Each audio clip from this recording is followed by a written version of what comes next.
Ini agak out of topic gitu ya. Tapi coba deh baca bukunya DNA Aidit yang judulnya Kaum Tani Mengganyang Setan-Setan Desa. Pernah baca nggak? Iya. Pernah ya. Ada 7 setan desa. Ada 7 setan desa. Tapi bukan itu yang dibaca. Ya. Bacanya coba baca bab-bab pertama. Itu Aidit lagi ngapain sih? Aidit itu lagi pulang ke kampung-kampung. Jadi nyusurin sepanjang jalan itu loh. Di Pulau Jawa itu disusurin jalan, dia cari persamaan dan perbedaan masalah di sana, dia laporkan di Kongres gitu loh. Ini loh masalah di desa, ini dan saya simpulkan ada 7 setan yang menyebabkan desa tidak bisa saja dengan situasi sekarang kota gitu kan. Itu Bang Amar mandangnya seperti apa tuh? Kok bisa ya? Iya, di satu sisi nggak salah sih sebenarnya ya, tapi memang di satu sisi ini adalah cermin bahwa ya memang mahasiswa itu nggak semuanya mau berjuang, ada juga yang mau nyari nyaman gitu loh. Betul. Kita nih udah di Jakarta, oke lah, nggak apple to apple sih. Saya kelahiran Jakarta adalah kampung saya. Tapi Bang Hamis yang kampungnya adalah Buru, ya Bang Rizky kampungnya tuh Ogan. Senyaman di sini nggak sih? Jujur aja deh, gitu loh. Ini jam berapa nih? Malam, ya misalnya malam. Ke depan ada yang jualan nggak? Pasti ada. Ya kan, maksudnya segampang di sini nggak sih? Betul. Cari apa gitu-gitu loh. Iya, benar. Transportasi dari Ogan ke Palembang, dari Buru ke Ambon, segampang di sini nggak sih? Jakarta ke Puncak tinggal naik apa gitu loh.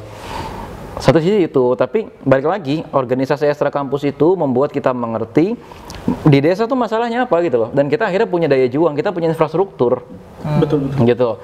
Kita punya infrastruktur untuk berjuang, dan infrastruktur untuk berjuang itu pikiran dan jaringan. Ada orang punya jaringan tapi nggak punya pikiran, nggak akan jadi apa-apa. Ada orang punya pikiran nggak punya jaringan, nggak akan jadi apa-apa. Dan ekstra kampus menyediakan itu. Kita dilatih caranya mikir dan kita dibikin tuh jaringan-jaringan gitu loh. Iya kan? Iya betul. Kita nih dengan ikut kami misalnya, kita ketemu dengan mantan pengurus kami di UI, tapi bukan mantan sih, ya alumni DM lah, Valdo Maldini. Ketemu mantan ketua kami Jakarta Barat, Andri Rosiade, ya enggak?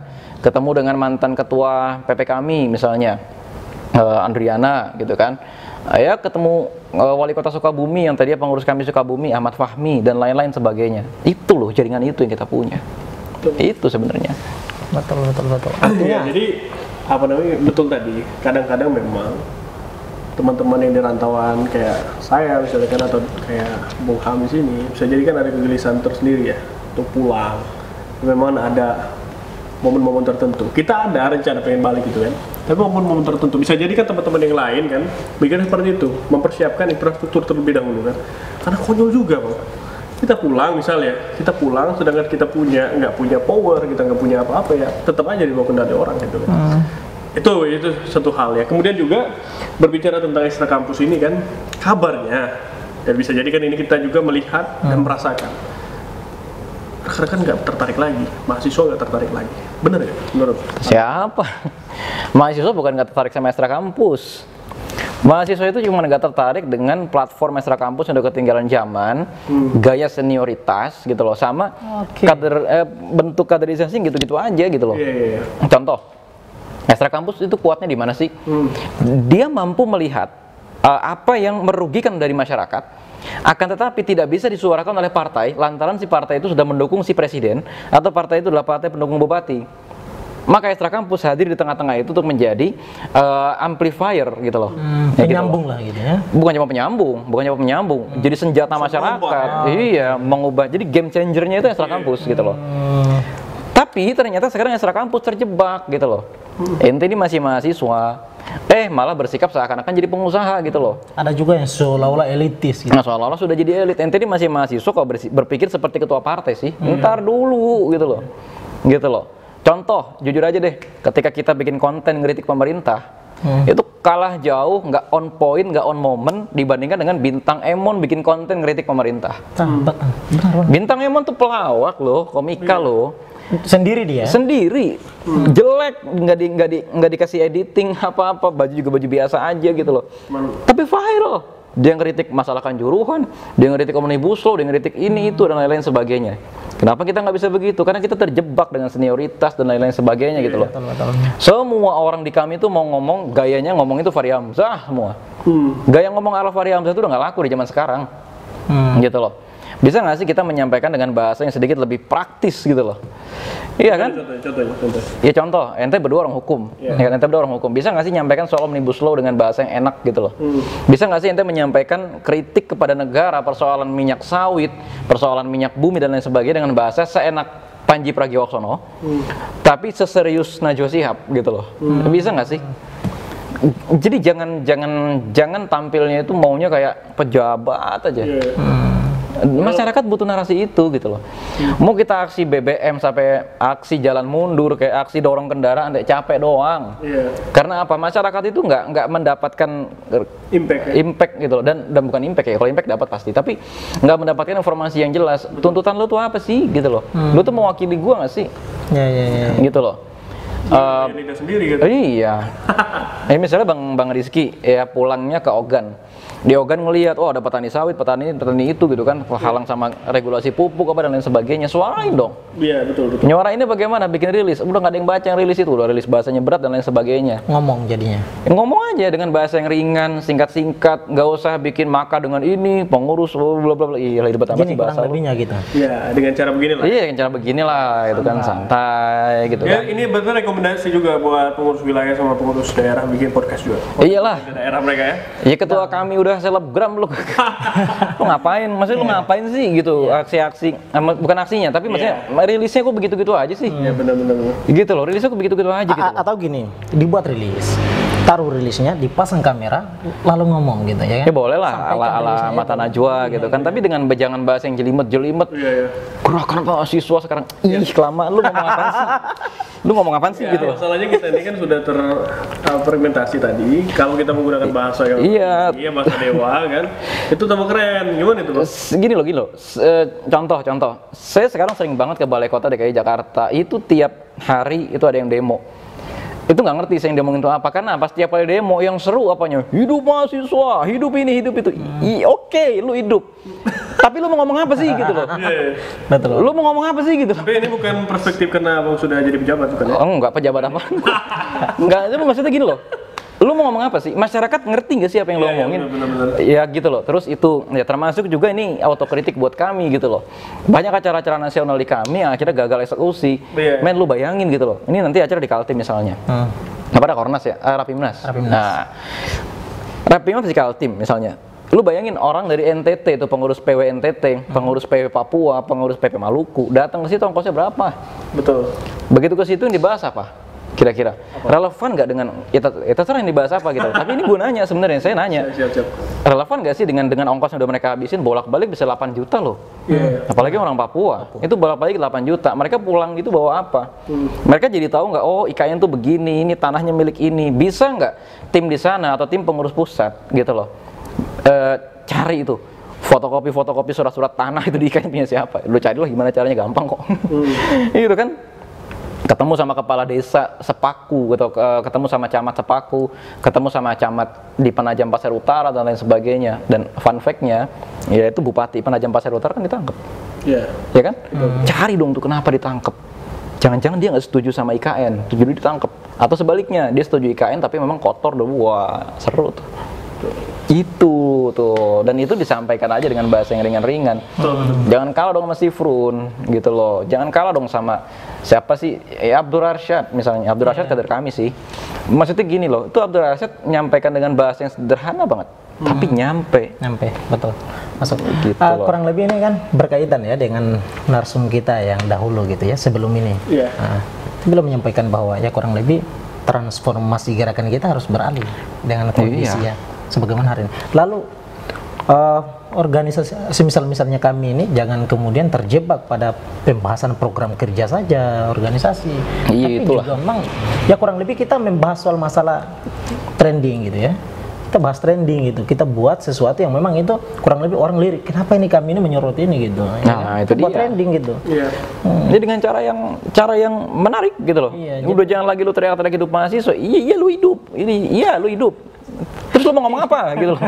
Orang tuh nunggu gitu loh, orang tuh nunggu. Artinya kan kalau kita balik lagi sebenarnya hal ini ada pada waktu dulu momen-momen ini kan bicara tentang antara kondisi saat ini dengan dulu ya. Nah, itu dia. Ya dulu tuh sebenarnya mereka tuh mengedepankan eskalasi. sebelum kita melakukan aksi itu kan ada eskalasi, kita mediasi, kita bikin rilis, kita melakukan pertemuan-pertemuan khusus terlebih dahulu, kita kaji kan, kemudian ada pendalaman di situ kan. Atau misalnya sekarang ini bikin tagar macam-macam, kita SMS rektor, kita SMS menteri dan sebagainya kan, WA segala macam, kita spam, kan ada eskalasi. Kemudian baru diledakkan dengan aksi. Tapi kan rata-rata beberapa misalnya yang sering dilihat di balai kota kan, besok isunya apa? Langsung demo. Besok isunya. Jadi ada satu yang kurang sebenarnya. Sebelum eskalasi dan mobilisasi, itu ada satu tahapan dari aksi massa yang tidak dilakukan. Apa itu? Amplifikasi isu. Betul. Buat isu ini menjadi isu masyarakat, ditanam. Caranya gimana? Jangan long march. Long march itu tahapan terakhir dari aksi massa. Tahapan pertamanya adalah selebaran gelap. Betul. Gitu loh. Selebaran gelap itu tahap pertamanya, tempel di kereta-kereta gitu loh. Bagikan brosur dengan bahasa yang menarik. Tahu nggak brosur-brosur Indonesia Merdeka tahun 1930-an? Nggak jelimet, nggak panjang-panjang. Isinya apa? Gambar simple aja, cuman isinya merdeka. Udah gitu doang. Iya.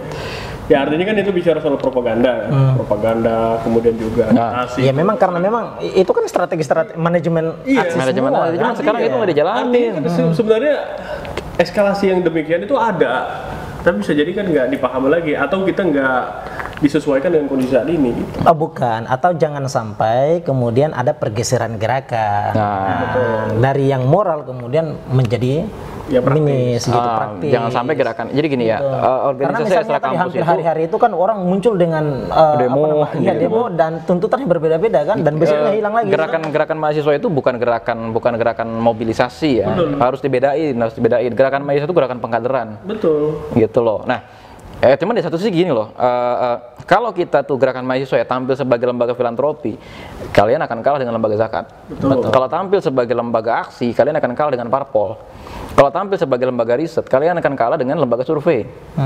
Tampil aja sebagai diri sendiri gitu loh. Mahasiswa berikan aja teriak aja gitu loh. Teriak maksudnya tentu dengan cara yang bisa dipahami oleh masyarakat dengan keanggunannya sendiri. Iya. Gitu loh. Munculkan identitas saja gitu.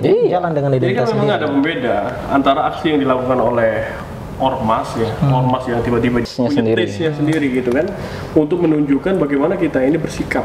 Jadi orang lihat itu bukan aksi kebanyakan, karena saya pernah dulu ini bang ya, ada salah satu senior dan saya masih ingat ya, lu ngapain di Jakarta katanya kan, kalau masalah demo katanya pengen viral itu tuh udah banyak tiap hari di depan Senayan gitu ya kan, di balai kota semacam itu udah tiap hari gitu ya, dibayar segala macam itu. Kalau cuma sekedar pengen viral gitu ya, jangan, nggak usah kesini gitu, nggak usah bawa nama kami gitu kan. Dan nasihat lah kita ingat ya, nasihat itu masih kita ingat sampai sekarang ini, bahwa kalau kita cuma sekedar demo, kita cuma sekedar aksi, banyak yang bisa ngelakuin gitu kan. Atau gini deh, saya contoh nyatanya, saya asli kelahiran Jakarta. Saya lahir atau lebih tepatnya pertama kali saya tuh punya ingatan memang pada saat reformasi. Artinya pada saat reformasi saya udah anak kecil. Dan bayangkan sekarang usia saya sudah hampir 30, belum 30 ya, masih bisa nyalon ketua PP kayaknya tuh. Enggak, belum ya. Jadi usia saya itu sudah hampir 30. Dan bayangkan sepanjang usia saya yang mendekati 30 itu, setiap hari di Jakarta saya lihat demo. Saya ada di generasi yang muak dengan itu. Saya orang asli Jakarta soalnya. Saya kerja di Jakarta, saya kuliah di Jakarta, saya lahir di Jakarta. Dan hari-hari menyaksikan demo. Hari-hari menyaksikan demo. Beda dengan teman-teman yang ada di kabupaten, di daerah dan lain sebagainya, yang jangankan demo, angkat bendera aja tuh kalian bisa diinjak sama bupati, diinjak secara harfiah loh, ditendang. Yang diceritakan kemarin kan Gubernur Maluku ngajak ribut mahasiswa. Itu kalau terjadi di Jakarta bisa tumbang dia. Betul. Iya kan? Jadi heboh. Makanya di Jakarta itu gunakan cara lain dong. Gitu loh. Bikin aja selebaran, podcast seperti ini nih misalnya ini ya. Kamera ini yang ngelihat bukan masyarakat buruh, bukan masyarakat Ogan. Yang lihat masyarakat Jakarta, Bogor, Bandung, Surabaya, Semarang, Makassar, Medan. Kurang lebih kalau kita ngomong Indonesia nyampe lah gitu ya. Indonesia nyampe, tapi di masyarakat kota gitu loh. Kalau kita berjuang di masyarakat desa, iya eskalasi itu masih penting. Betul. Tapi kalau kita bicara masyarakat kota, sarana ini yang paling tepat. Iya, karena kemarin juga pas kita kunjungan lah dengan kawan-kawannya LBHI kan, mereka juga sampaikan paling penting itu melakukan pendekatan dengan masyarakat gitu ya. Iya. Kalau ke rumput itu. Jadi mereka tuh mengorganisir massa segala macam gitu. Memang dalam beberapa gerakan lain ya, kawan-kawan yang kiri lah ya, mereka cukup unggul lah saya katakan untuk bagaimana mereka membangun segmentasi di masyarakat, kemudian juga membangun sekutu taktis mereka sebutnya. Ini ya, sekutu apa? Yang sifatnya siap berkolaborasi untuk melakukan gerakan panjang gitu kan. Nah, jadi kalau bicara soal kami itu sendiri kan memang terdapat perbedaan. Abang kan sudah pernah menjadi pengurus, kemudian juga sampai saat ini juga banyak berkontribusi untuk memberikan pencerdasan bagi kader-kader kami. Bagaimana Abang melihat sendiri perbedaan antara gerakan yang dibangun oleh kawan-kawan kiri, kemudian juga kawan-kawan gerakan tadi agraria dan sebagainya. Kami itu berada posisi mana? Jangan disamain. Artinya begini, oke, agraria adalah sebuah isu, oke. Tapi isu yang digarap oleh kami lebih daripada itu. Kalau teman-teman hanya semata-mata menggarap isu agraria, bagus. Akan tetapi tidak melihat ke-Indonesiaan secara umum, itu yang pertama. Ya. Dan yang kedua, teman-teman ini kan gerakan Islam. Gerakan Islam itu ngapain sih? Ya menanamkan tauhid. Paradigma gerakan kami, kredo gerakan kami dan sebagainya itu kan ada dakwah tauhid gitu-gitu loh. Itu aja dulu yang ditanamkan. Gitu loh. Jadi, teman-teman sekalian itu bukan masalah menolak atau menerima tambang. Tapi masyarakat daerah situ tuh dakwah sampai atau enggak, itu dulu. Gitu loh. Perkara kemudian ketika dakwah sudah sampai, baru oke, ternyata penghalang dakwah tauhid di sini adalah berdirinya tambang yang merusak lingkungan. Gitu loh. Atau masalah utama dakwah tauhid di sini adalah adanya perkebunan yang merampas hak tanah masyarakat yang ada di sana. Baru. Tapi kalau di kota Anda bicara masalah agraria, nggak masuk. Anda di kota, masyarakat miskin kota nyambung itu. Oh enggak juga.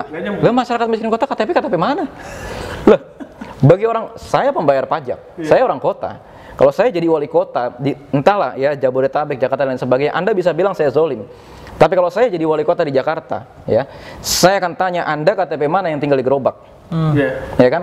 Karena apa? Jakarta sudah punya banyak program. Kalau Anda tidak punya rumah, maka ayo kita tinggal di rusun. Kalau Anda tidak punya uang, ayo kita ikut program KIP, KIS, ya kan, KJP dan lain sebagainya. Ternyata masalah utamanya mereka tidak bisa mengakses program kota, KTP mereka bukan di sana. Maka kalau saya wali kotanya, saya akan pulangkan mereka. Ya, saya akan gebrak meja wali kota atau bupati tempat mereka berasal. Makanya tidak selamanya solusi atas kemiskinan untuk kita gebrak meja tempat masyarakat miskin itu berada. Tapi kita gebrak meja tempat masyarakat miskin, KTP-nya dari mana itu? Jangan sembarangan gitu loh ibaratnya. Karena saya orang Jakarta, ya, saya tidak rela pajak saya untuk mereka. Oh enak aja lu KTP mana gitu loh. Maksudnya ini murni emosi? Enggak emosi. Loh, saya sekarang minggu ini saya lagi ngurusin RKPD DKI Jakarta 2023. Itu bantuan tuh banyak banget kalau teman-teman tuh orang KTP Jakarta. Bahkan nanti wacananya, ini yang lagi saya urusin. Saya KTP Jakarta. Ada kartu, lu orang mana? Saya KTP Jakarta kan? juga. KTP. Kan acuannya kan KTP ya. Saya KTP-nya KTP Jakarta. Ini kereta atau integrasi ya, sudah kereta, MRT, LRT, kemudian Jaklingko yang mikrotrans itu nanti tarifnya akan tunggal. Jadi artinya maksimal 10.000. Ya cuman syaratnya cuma satu. KTP. Untuk bisa mendapatkan tarif maksimal KTP harus Jakarta. Gitu loh. Dan ini menurut saya ya fine-fine saja gitu loh. Karena apa? Ya memang. Tapi begini juga. Ada sektoral. Menarik juga sih sebenarnya membahas Jakarta ya. Dulu ya, ketika kita berada di daerah, bisa jadi kan Hamis juga berpikir demikian. Kalau kita berada di daerah melihat Jakarta ini punya masyarakatnya sendiri ya. Anggaplah masyarakat Betawi atau masyarakat. Saya selalu bertanya ketika orang itu mengklaim sebagai Jakarta ya, pasti dia punya latar belakang. Iya. Dia nggak mungkin murni orang Jakarta ya gitu. Jadi kalau dikatakan, ya ini sebenarnya kalau udah bicara soal ibu kota ya. Kalau kita katakan dia ini orang Jakarta, misalnya abang tadi ngomong, pasti dia punya neneknya, bapaknya, orang tuanya pasti bukan orang Jakarta. Karena orang Jakarta sekarang ini kan menjadi minoritas. Numpang lahir di Jakarta yang asli saja. Maksudnya itu kan yang asli memang betul-betul Jakarta dari nenek yang buyut dan segala macam punya tanah di sana, punya kontrakan segala macam di situ terbatas sekarang ini. Jadi layak nggak kita ini sebagai sama-sama misalnya itu dari berbagai daerah di Jakarta, kemudian juga sama-sama ber-KTP Jakarta, tetapi kita menjadi marginal di Jakarta. Gimana itu? Ini bicara masalah kebijakan atau bicara masalah atas kerja? Nah, sekarang lagi-lagi saya tidak mewakili pemerintah, ya, tapi saya lihat di sini Anda datang ke Jakarta, kalau Anda punya skill dan punya pendidikan, Anda akan survive. Tapi kalau Anda tidak punya skill, Anda tidak akan survive. Sebaiknya Anda pulang. Karena di Jakarta tidak ada lahan untuk Anda garap. Ya, di Jakarta tidak ada lahan untuk Anda garap. Kalau Anda tidak punya skill Anda hanya bertani, skill yang khas kabupaten, sebaiknya Anda pulang dan kelola tanah. Tapi kalau Anda punya skill yang sektornya itu sektor jasa gitu ya, silakan datang ke Jakarta. Tapi harap diingat, kebutuhan hidup di Jakarta itu tinggi dan rumah sudah padat. Anda tidak bisa punya aset di Jakarta yang asetnya itu setara dengan penduduk asli Jakarta. Karena apa? Sudah padat, sudah tidak ada lagi tanah untuk dijual. Betul. Gitu loh, itu aja, simpel itu. Betul. Dan kalau tadi dikaitkan dengan tadi ya, oh kita kan udah masyarakat miskin Jakarta dan lain sebagainya, oke. Ya, tentu kita semua sudah tahu ada KJP, ya kan, ada KJS apa dan lain sebagainya, ada layanan rusun ini itu, bahkan mikrotrans saja udah gratis. Kalau masih ada masyarakat miskin, lacak ini orang dari mana? Ya kan? Itu aja, selesai urusan. Kecuali kalau bicara begitu ya sebenarnya agak luas ini pembahasannya, Bang. Bicara soal itu tadi itu bisa masih debatable juga kan, bicara soal KTP tadi kan. Ada orang yang memang gampang mendapatkan akses KTP. Misalnya kayak saya, Hamid, kan gampang aja kita mengakses ke Dukcapil kan untuk dapat KTP kan. Sedangkan mereka untuk mengakses informasi, kemudian yang mengakses bagaimana secara digital sekarang ini kan susah. Artinya kemudian terjadi disparitas sosial juga di sana kan.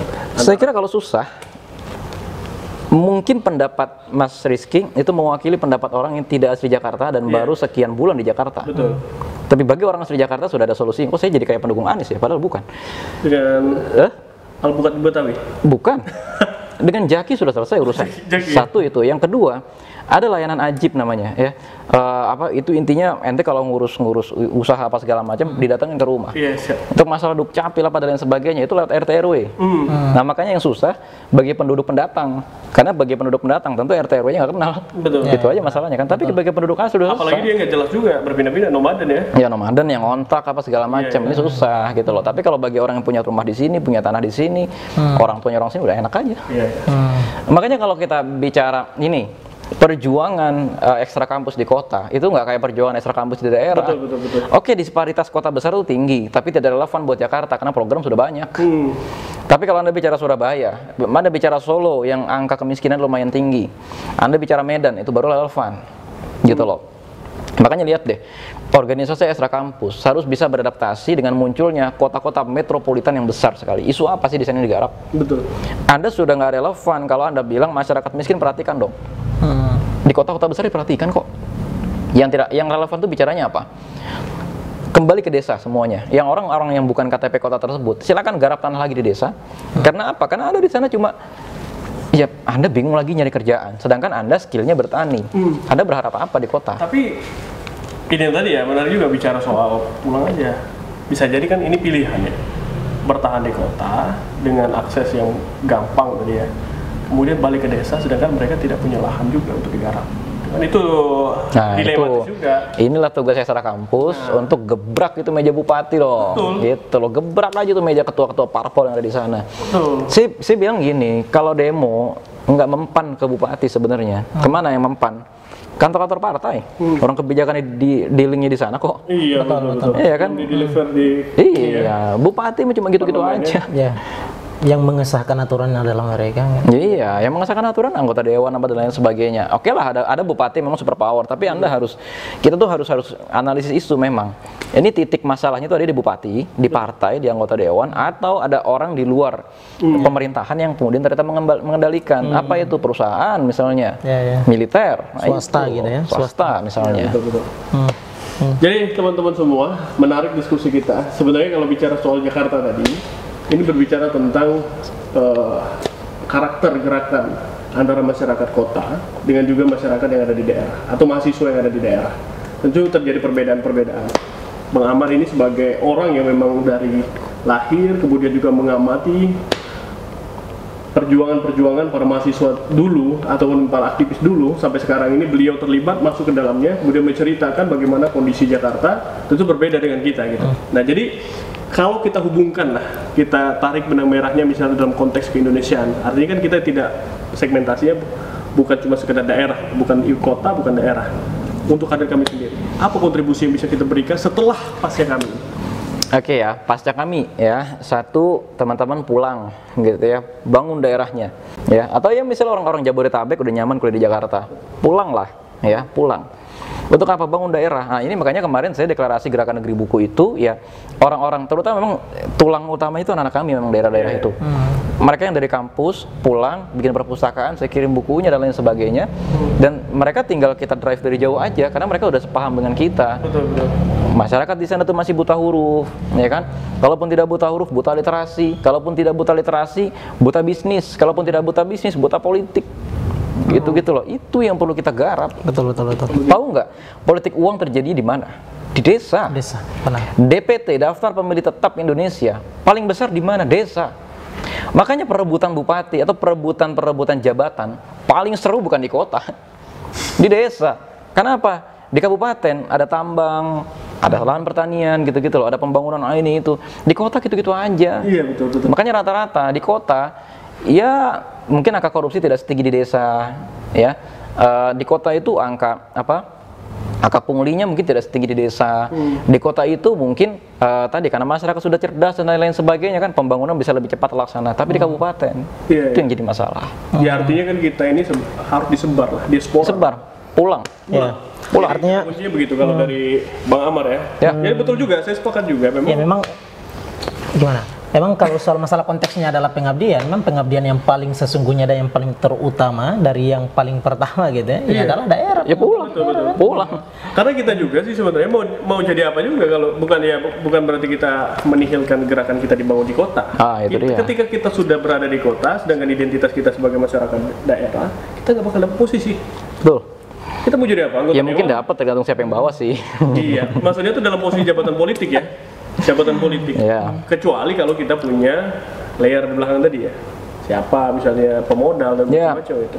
Banyak hal yang kita bisa perjuangkan gitu. Tapi paling penting kalau berbicara tentang kebermanfaatan teman-teman semua, memang pulang ke daerah. Pulang. Gitu. Kita garap. Nah, tapi ini bicara soal strategi ya. Apakah strategi kita memperluas pengetahuan terlebih dahulu, memperbanyak jejaring, kemudian kita pulang, atau memang langsung kita terjun ke lapangan gitu? Banyak hal yang bisa dilakukan ketika pulang ya. Beli saham perusahaan tambang misalnya, main tambang lokal, urus izin tambang galian C dan lain sebagainya. Wah, udah enak gitu. Betul. Cocok tuh. Jangan cuma jadi PNS. Iya. Udahlah, nggak usah sosok anak kota lah gitu ya. Iya. Karena sekarang itu emang betul yang paling viral hari ini tuh adalah anak-anak desa gitu kan, petani gitu. Yang kalau misalnya TikTok misalnya gitu. Nyangkul tuh keren kok. Nyangkul tuh keren. Iya. Pokoknya ke sawah itu sambil viral dia ditonton oleh jutaan orang gitu kan. Ya artinya kan sebenarnya kita jangan sampai masyarakat desa jangan sampai merasa kecil kan, merasa inferior lah. Jadi ketika melihat masyarakat kota ya, padahal mereka itu punya lahan ya.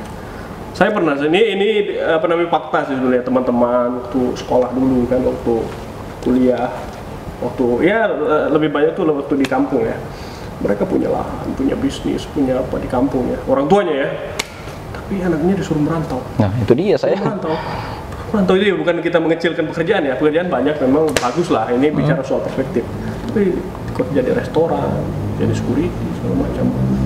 Padahal lahan banyak ini. Tidak mau lahan kan? Akhirnya lahannya apa? Disewakan ke perusahaan. Betul. Atau lahannya diambil pakai tambang. Iya. Selesai. Atau misalnya jadi lahan tidur. Iya. Gitu. Enggak, atau ini multi tafsir jadinya kan. Bisa saja itu adalah merupakan bagian daripada cobaan si anak yang diberikan orang tua misalnya kan, untuk mendewasakan diri dulu gitu kan. Nah, tapi begitu kita sudah dapat pencerdasan di gerakan Ekstra Kampus, ya silakan pulang, gitu loh. Anda punya masyarakat yang bukan siswa. Nah, itu dia. Ayo bukan mahasiswa ya sudah, nasibnya begitu saja. Pemuda. Jadi dia tuh setelah tamat sekolah, suruh merantau kerja gitu kan. Padahal memang ya bukan berarti kita harus menikmati fasilitas orang tua, bukan. Dia punya lahan, dia punya privilege, keistimewaan dan lain sebagainya, dia bisa garap itu. Tapi enggak, mindsetnya, paradigmanya sudah tertanam, saya ini harus keluar, harus ke kota, bisa bersaing, pulang kampung bawa mobil gitu kan, atau pulang kampung naik pesawat. Dan paling banyak fakta hari ini itu adalah orang tertipu dengan kemegahan kota. Misalnya bisa mengakses jaringan yang lebih luas. Betul. Bisa main handphone di kota, terus gitu tadi biar dapat konten yang lebih, kurang lebih gambarnya lebih bagus gitu, duduk di kafe terus dapat gambar, bisa di post gitu kan, wih hebat sekali gitu kan. Rupanya faktanya makan mie juga gitu kan. Yang menjadi faktor utama juga ya. Yang ini juga bisa jadi nanti Bang Amar sebagai closing lah. Ini memberikan semacam edukasi semangat lah untuk anak-anak muda di desa. Karena kadang-kadang mereka juga ya banyak ya, bisa jadi Bung Hami, saya dan sebagainya itu kejulitan masyarakat itu juga perlu julid, masyarakat tuh julid kan kalau ada yang kampung, balik kampung, kemudian ini ngapain balik kampung, ini kagak. Nah itu salah satu faktor. Kadang-kadang tuh orang tuh lebih baik udah kita berangkat aja keluar daripada kita balik kampung jadi omongan masyarakat ya. Jadi gini, memang inilah nih perannya gerakan mahasiswa gitu ya. Sebenarnya udah bagus nih ada KKN gitu-gitu ya. Memang kadang-kadang tapi KKN tuh berubah menjadi zina dengan fasilitas negara sih. Tapi gini, artinya gini ya, gerakan Esra Kampus kan punya sosmas. Iya. Saya senang banget tuh ya. Ada sosmas di mana-mana dan kami apalagi punya RKP, keren banget itu sebenarnya ya. Ketika ke desa-desa itu, ayo dong kasih pencerdasan ya. Kita jangan kalah dong sama gerakan-gerakan lain gitu loh. Berani dong kita mencerdaskan masyarakat desa untuk tidak menjadi konsumen riba ya. Kita kasih pencerdasan kepada masyarakat untuk ayo dong garap tanah. Ente punya tanah 10 kali 10 meter tuh bisa kok buat tanam kol, kangkung dan lain-lain sebagainya. Anak-anak kami yang jurusan pertanian, kasih tahu dong gimana caranya membasmi lalat, membasmi ulat dan lain sebagainya tanpa harus pakai pestisida yang merusak tanah. Itu loh yang bisa kita lakukan. Betul. Dan kita kan di kami di pengurus pusat udah punya jaringan ke pemerintah pusat. Nah itu laporkan data-data itu gitu loh. Ini agak out of topic gitu ya. Tapi coba deh baca bukunya DNA Aidit yang judulnya Kaum Tani Mengganyang Setan-Setan Desa. Pernah baca nggak? Iya. Pernah ya. Ada 7 setan desa. Ada 7 setan desa. Tapi bukan itu yang dibaca. Ya. Bacanya coba baca bab-bab pertama. Itu Aidit lagi ngapain sih? Aidit itu lagi pulang ke kampung-kampung. Jadi nyusurin sepanjang jalan itu loh. Di Pulau Jawa itu disusurin jalan, dia cari persamaan dan perbedaan masalah di sana, dia laporkan di kongres gitu loh. Ini loh masalah di desa, ini dan saya simpulkan ada 7 setan yang menyebabkan desa tidak bisa berkembang. Wih, ya oke lah ideologi mereka ngaco. Akan tetapi ini keren banget kalau dilakukan oleh kami. Strategi gitu dia gitu ya. Iya, coba. Langsung riset. Langsung riset kampung-kampung. Coba nih pengurus kami, ayo pulang ke kampung di riset. Sebenarnya yang menjadi penghambat kemajuan desa itu apa? Setannya tuh di mana gitu loh. Betul. Gitu kan. Jadi nanti jadi bukunya tadi ya.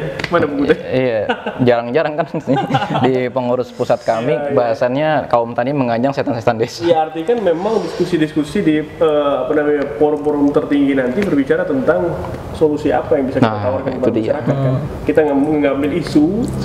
Artinya kan bukan koboi lagi seperti yang kami bahas kemarin ya dalam podcast sebelumnya. Kita bukan sebagai koboi lagi.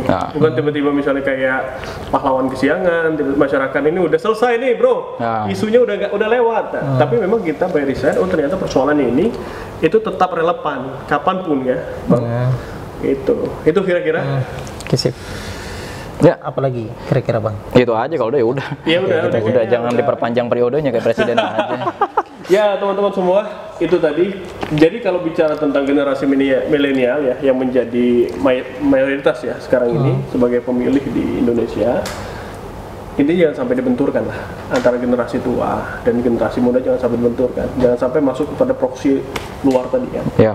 Kemudian juga kita berbicara tentang peran kita sebagai generasi muda ini untuk terlibat aktif dalam segala sektor tadi, banyak sektor, dan jangan lupa juga untuk bergabung di organisasi ekstra.